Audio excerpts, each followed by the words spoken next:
Improvised DIY table reused plywood.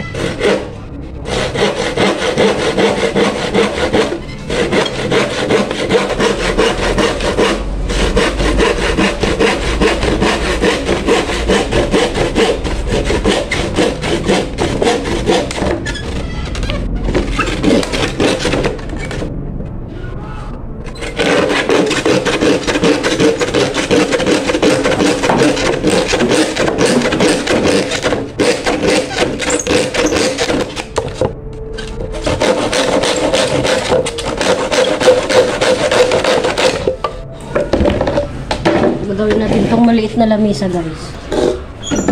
Itong dalawang ito pagdudugtungin natin. Kung kaya kong pagdugtungin. Gaganito na lang natin siya, guys. Kasi ito, meron na siyang paglalagyan kasi dito, guys. May tako. Kaya kinuha ko siya, guys.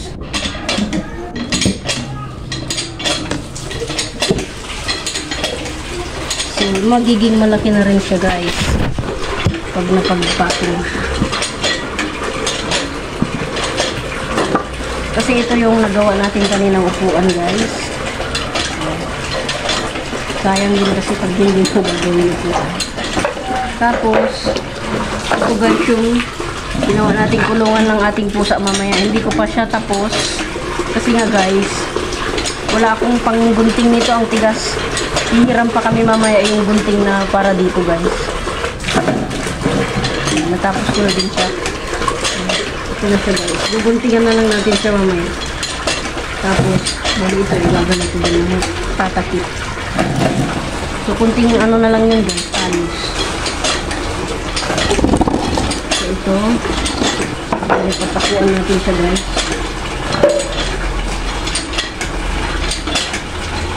Para magdikit.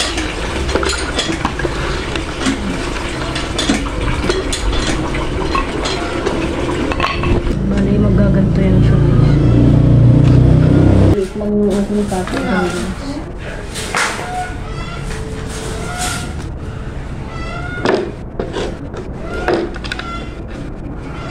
Binis, alis dyan.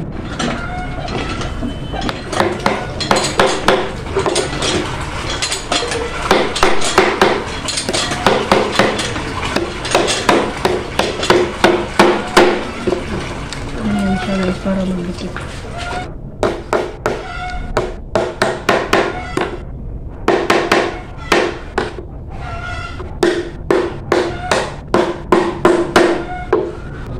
Tapos ano natin siya.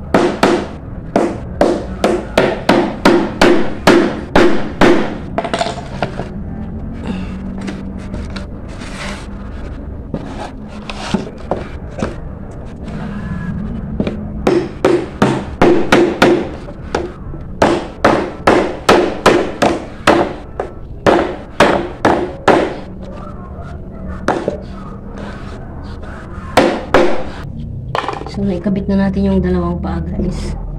Ito naman ulit yung dalawang paa. Pero lalagyan muna natin siya ng ganito.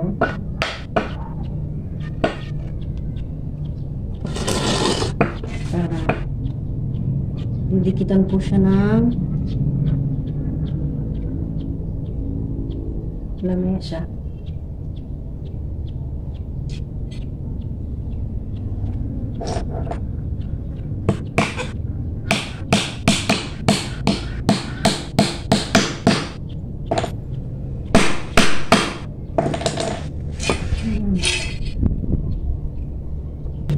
Ayan siya, guys.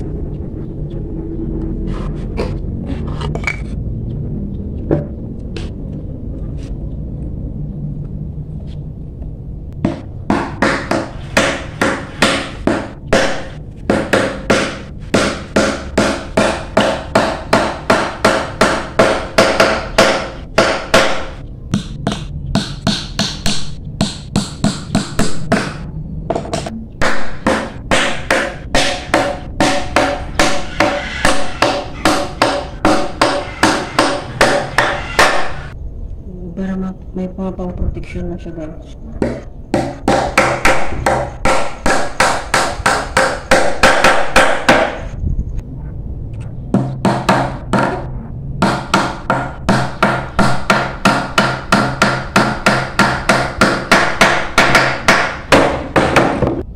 Table na maliit.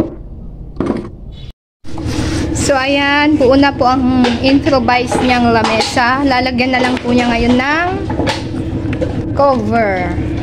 Ayan. 苦くて黒い飲み物なんだ小さくキラリときめ